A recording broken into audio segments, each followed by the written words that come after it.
keypad's not good. Really need a Mophie. It's getting worse. The keypad's getting worse. All right, how's it going? I'm at the Prospect Park Tennis Center. I locked my bike up, and I'm some people training their tennis here. So they have some one-on-one sessions to help with their game. And I'm look, someone knocked a ball over the fence. And I'm gonna head over to the now and juggle. Walk. I'm not gonna juggle today. My left hand's still cut from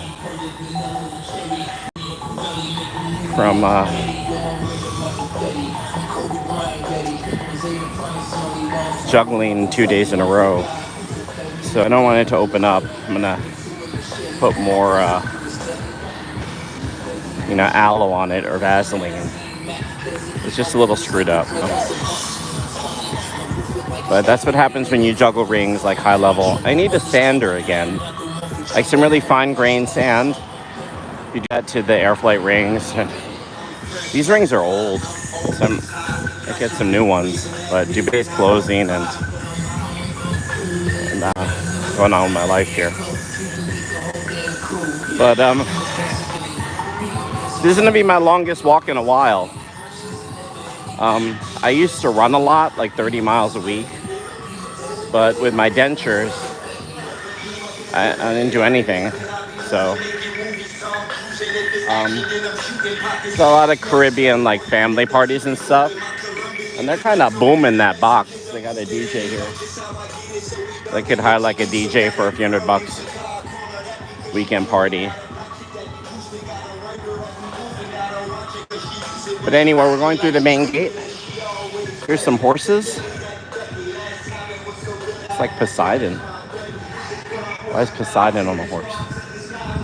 I don't know what it's a memorial for, but I don't know, it's a horse whip. Alright. So I'm gonna do, here come the cops, because he's mad loud.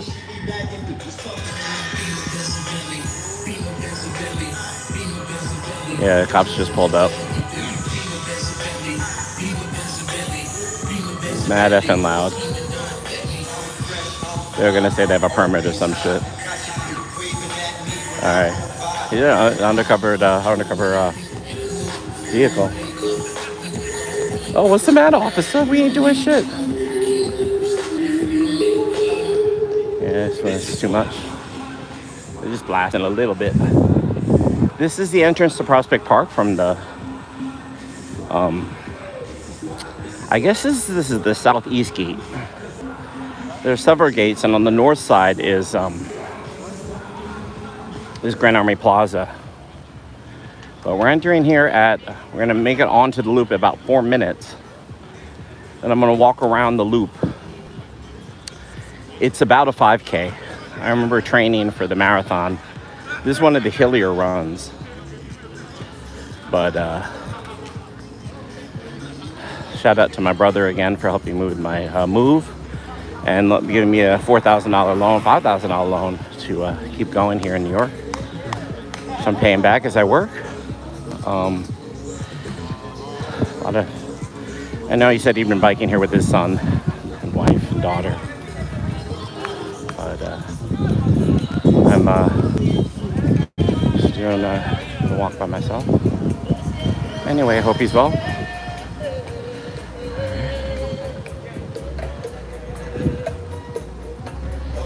And man, the barbecue smells good.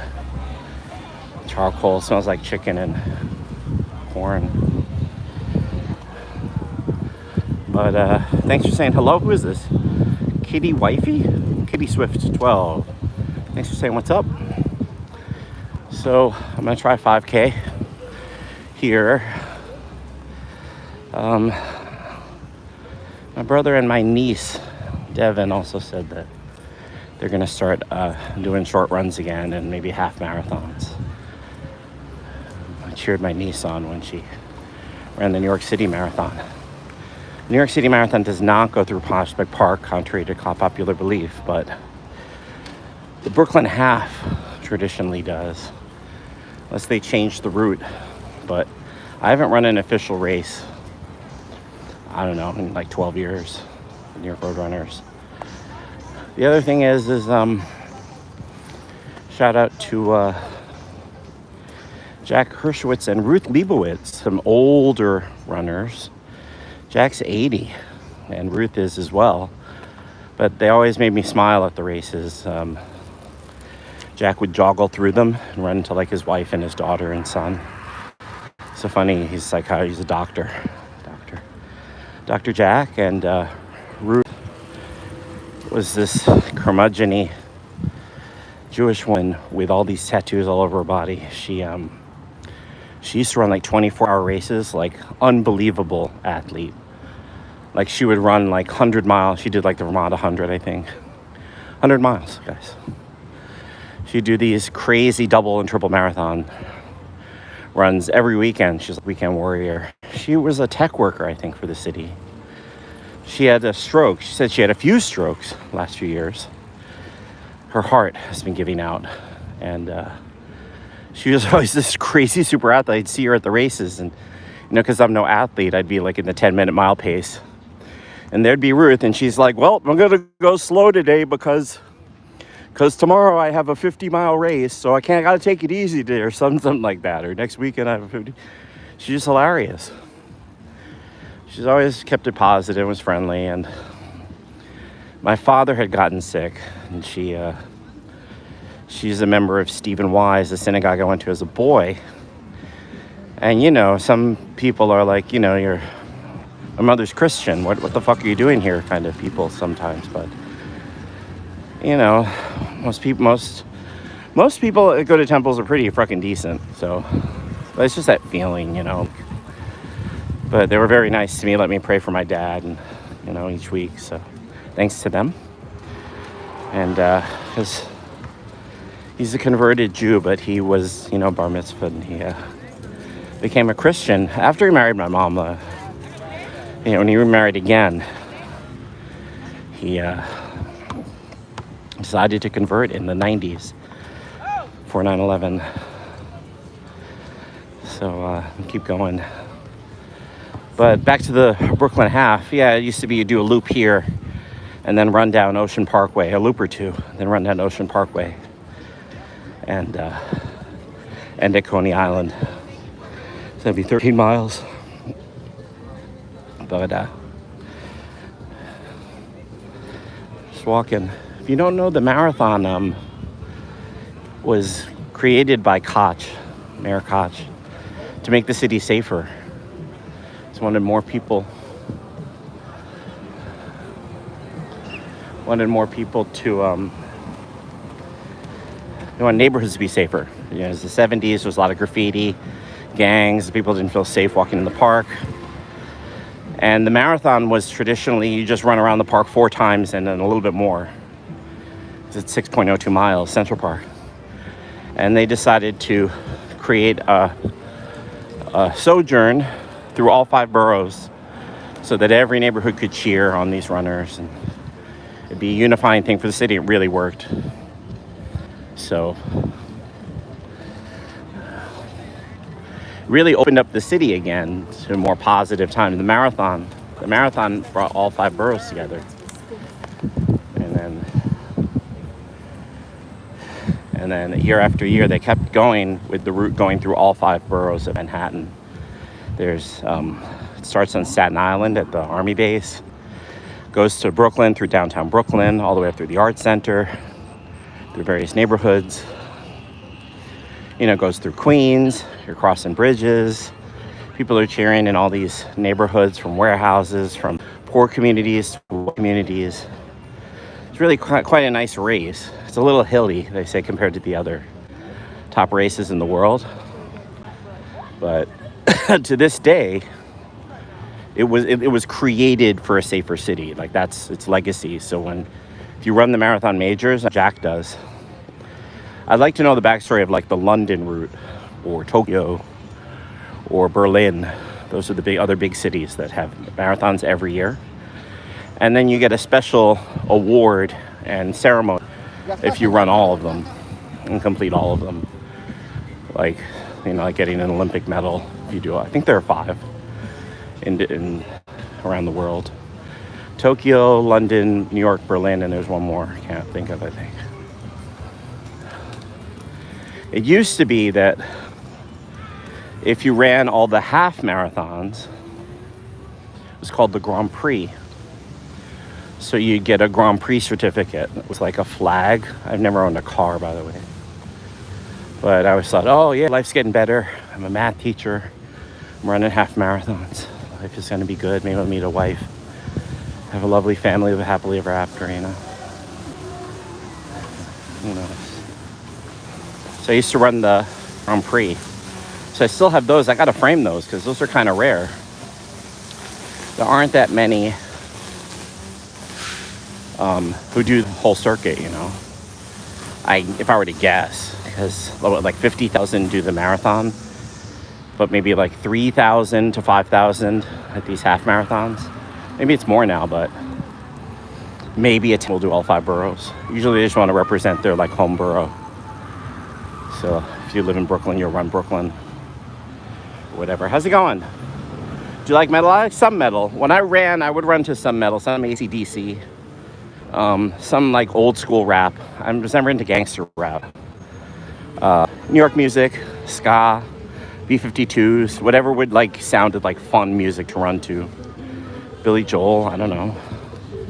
Soft rock sometimes, usually rock and roll, or techno. Like sometimes a good techno beat I could get into, like, because running's very rhythmic. So, but metal, yeah, mostly just like AC/DC. Guns N' Roses isn't really, they're fun to run to. Not metal, no. I don't know. Sort of classic rock, Van Halen's good. Yeah, sort of classic American rock. If I were to run, but I'd run to soft rock, like even Paul Simon or sometimes, or whatever would just keep you going into your zone. Berlin, Manhattan, and Tokyo, you did it? All right. Yeah. But that is the fact. And for the most part, runners are a decent community of people. Like, they work in social services, they work as doctors and lawyers or teachers or architects, and it's kind of a yuppie crowd, but they're also common, like couriers that run the marathon. But again, the marathon was created to make the city safer, so it's the way it was created.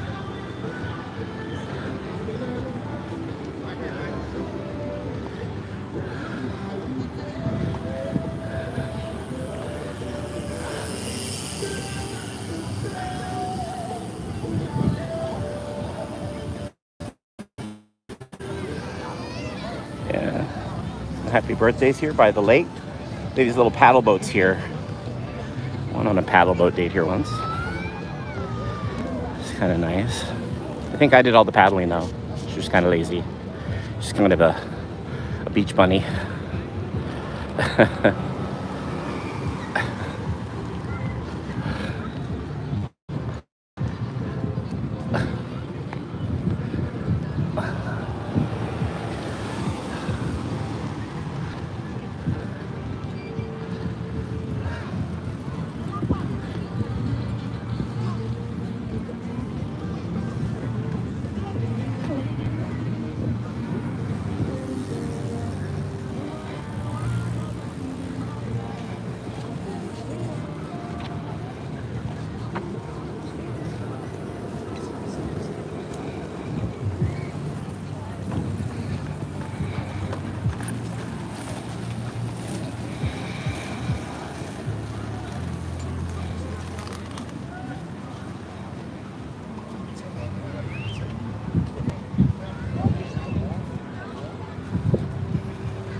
It's all good, right?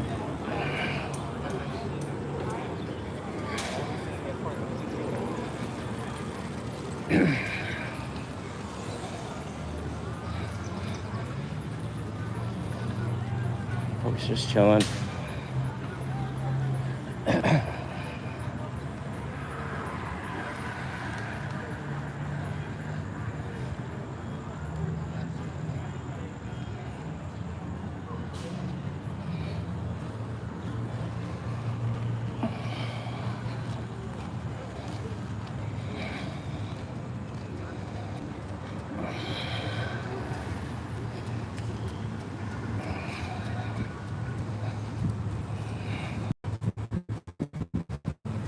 Yeah.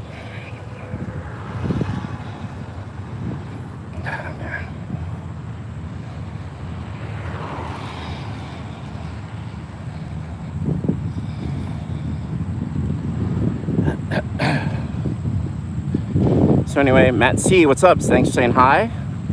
Checking out the stream. Mango Juice 5. My sister, who does documentaries, she has one up for a Grammy. I think it's Curtis Mayfield. That's my sister's movie company, which is crazy. That's my big sister. She had kind of a crazy life, you know, but she made it through it.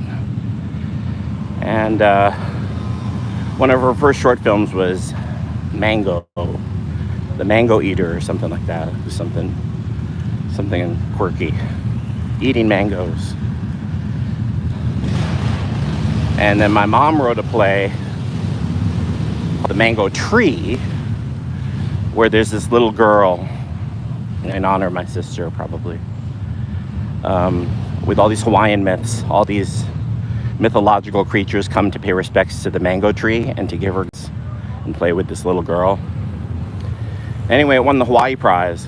So mother wrote 2009 or 2008 the Hawaii original play of Hawaii. It was mother, The Mango Tree by Ann Eiko Miyamoto. We're mixed race kids. Mom was an actress and writer, and very smart lady. Mom passed away from cancer. Matt C, what's up? BFG 9000. Do you like Milla? Yeah. Huh? Mac whole lot of Milla. His wife. All right, let's keep going. Thanks for the thumbs up. I'm just gonna again do the outer loop. And we're at 19 minutes, so figure we can get this done in under 2 hours, this pace. But I used to run it, and I would, my goal was, I remember when I was really running, was like, because it's hilly. Guys, it's hilly. But like 31, sub 30s for this loop. So at this pace, I feel like it's not even a third that. And that guy's fast. That guy's like a 8-minute miler. So he could do this in like 25, 26, I bet. Whatever it is. On the big downhill. But you have to watch your knees also. The downhill's kind of steep. And you don't want to fuck up your knees and your kneecaps by striking too hard. I wish I had a coach that could tell me how to roll through downhills better, but I remember that was sometimes slow down on downhills because I felt like my knees would buckle, my knees would, I don't know. But usually in terms of like I'm getting old, but in terms of low impact, high reps, I can still do that. But running, whether you know it or not, is not low impact. It's several times your body weight when you're jogging. And it's not low impact when you're a fast runner, especially. So, like 10-minute, 11-minute pace. That's how I ran the 60K for like the first 20 miles. And then like the last 17 miles. I was fucking tired, but I had water breaks and electrolytes and but my legs still felt strong at the end. I slowed down to like 14-minute mile pace, which is like in a sprint walker is going faster than you. And at 10, but yeah, but not walking. I didn't walk it. I jogged it in, but very slow. So the key is breathing, staying in your zone. It's a type of meditation, but let's go. It took me 8 hours, all day. No one was there to congratulate me at the end. So I called my dad and he said to come over. Hopped in a cab, went over to see my dad, and he said, "Congratulations on your race." He sat me in the lobby. "I bought you a watch." He bought me a watch. And it wasn't a Garmin, but it was had a heart pacer thing. And that was nice of Dad. Some kids stole it in Bryant Park when I was juggling, looking the other way. Put on my book bag.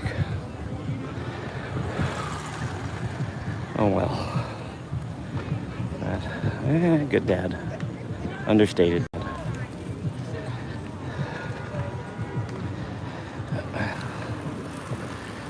Alright, keep going. 22 minutes.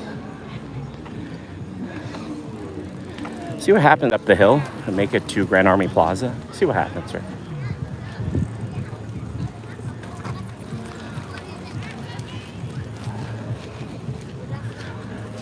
It's not real. It's tall grass, huh?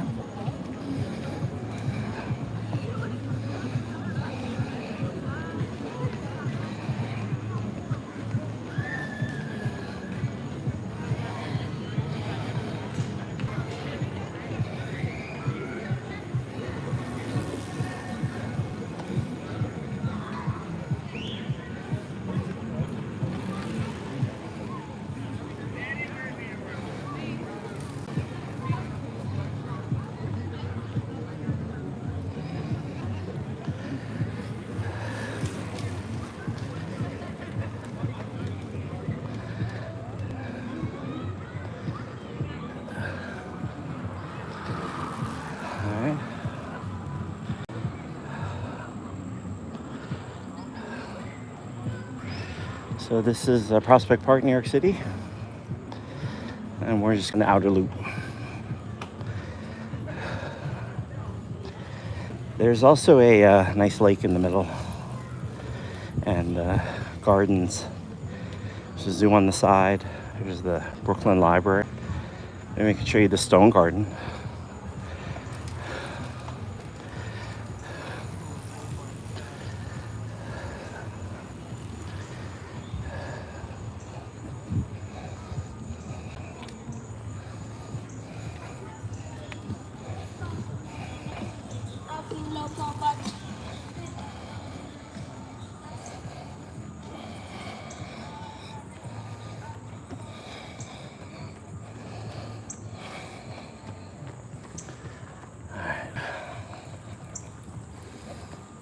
So my legs feel good.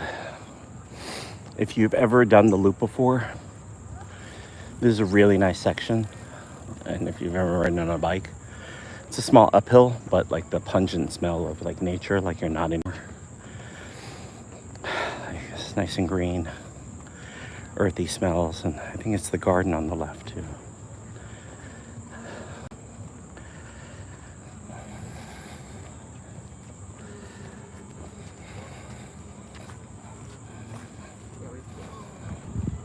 It would be nice if you do it. This is a big park. We're right on that and by mountain.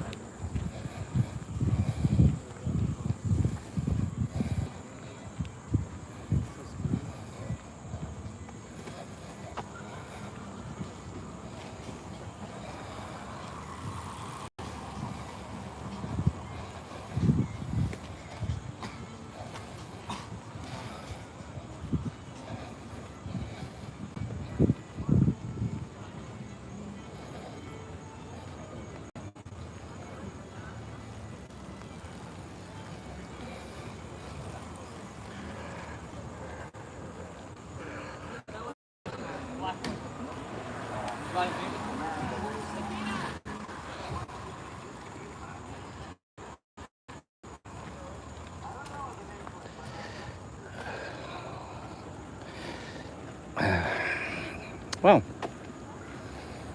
nice father-daughter moment there. Let's keep going.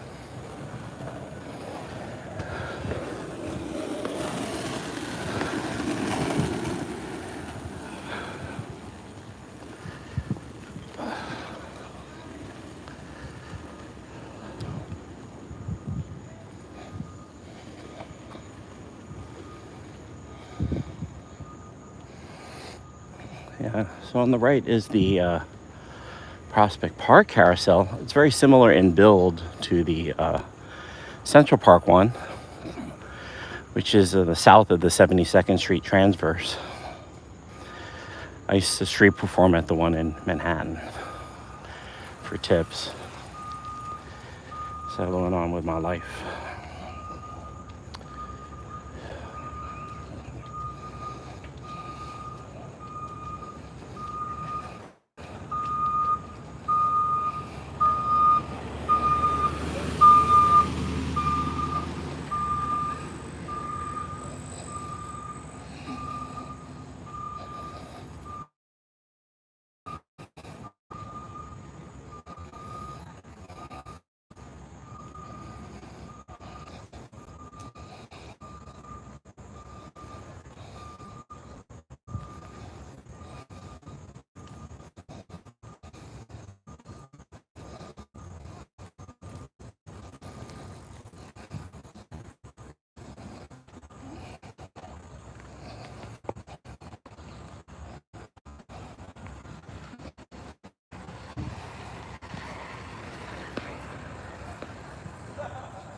Kind of woodsy here.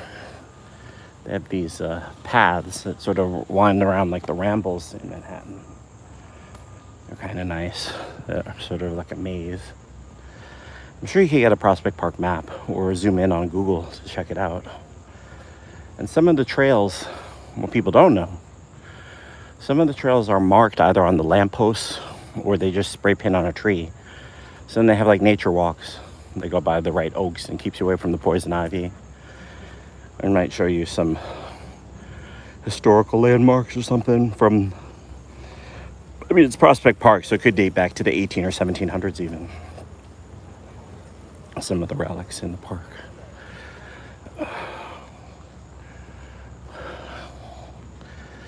But surprised, I was teaching, I kept riding my bike down to Coney Island, and I decided to take some side streets back, you know, because it was before dark. And I didn't realize that right next to these houses, they have these old, like, cemeteries, humble as can be. Like, in this cemetery are Revolutionary War soldiers. This is a national landmark. But then there's, like, no pomp and circumstance. There's no, like, armed guard and they're decently kept. But just walking through, it's like, oh my God, this is, like, where the Revolutionary War barracks happened. And then they'll have, like, some other... I should do tours of that. It's kind of mind-blowing. Just there among the brownstones and other houses and churches. Just a matter of fact, this is the cemetery where there were from soldiers of the followed George Washington. That was kind of mind-blowing to me. It's right down there near Coney Island.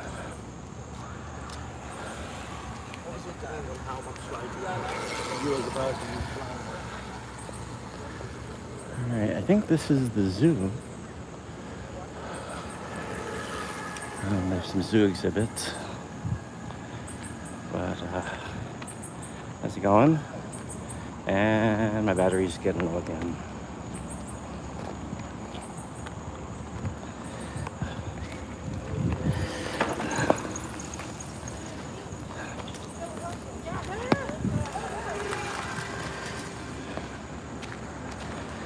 So it's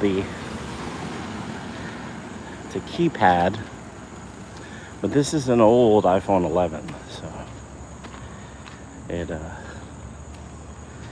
the bottom charger doesn't work well. You can get by like a cable. It works for like 3 charges and then it's loose again. I don't know how to fix that.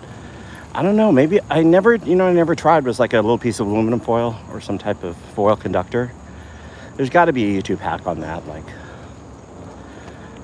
how to fix a charge cable with the iPhone holds. Just like take some aluminum foil or something, or copper foil. There's got to be a hack for that.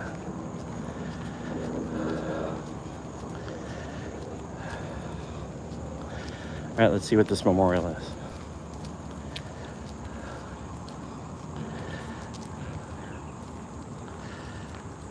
Sandbags.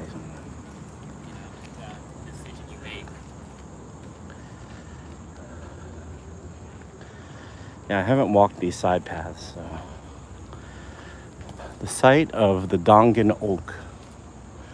At the Battle of Long Island on the hills in the north of this spot, the Americans had the redoubt with 2 guns to guard the old Valley Grove Road, called by the early settlers the Port, meaning gateway through to the hills, which ran in front of this monument. By that road stood a white oak, the Dongan Oak.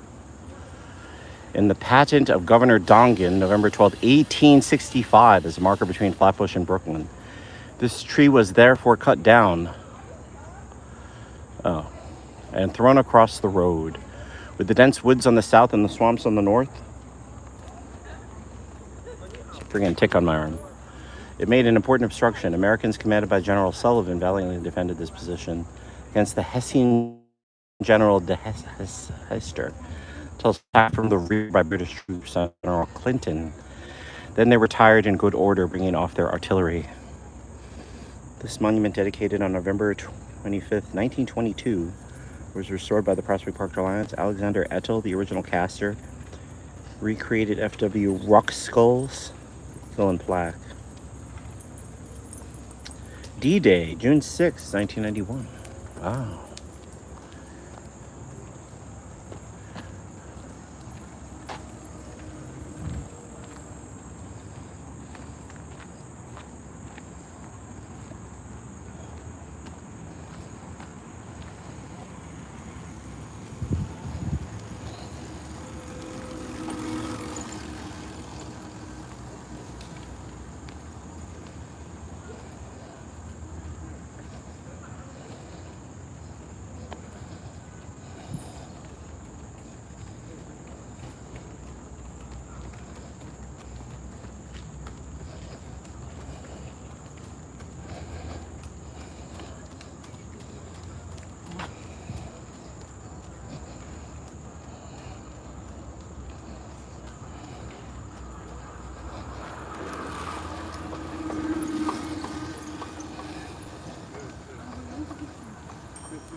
Okay, now my turn.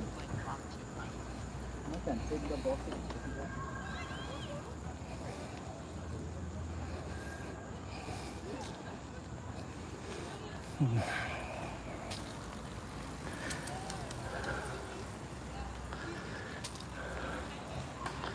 This is the uphill. It's a long one. I think we timed it once. It's a 3-minute uphill for the average biker, if you're not really blasting. So should be about 9 minutes walking then. –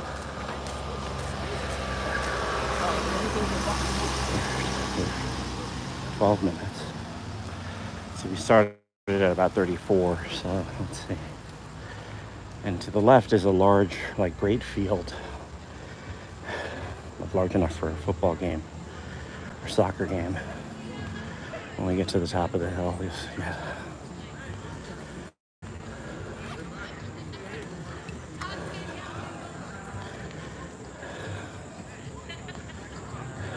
Birthday party? 25? 15? 5 years old?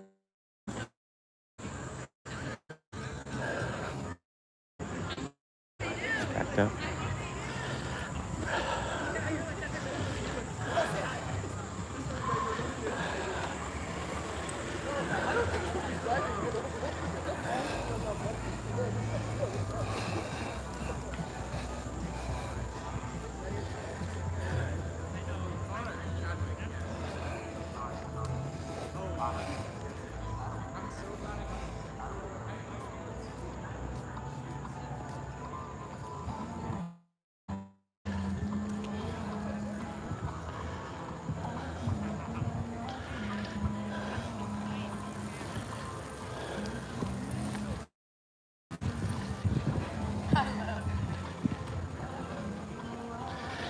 So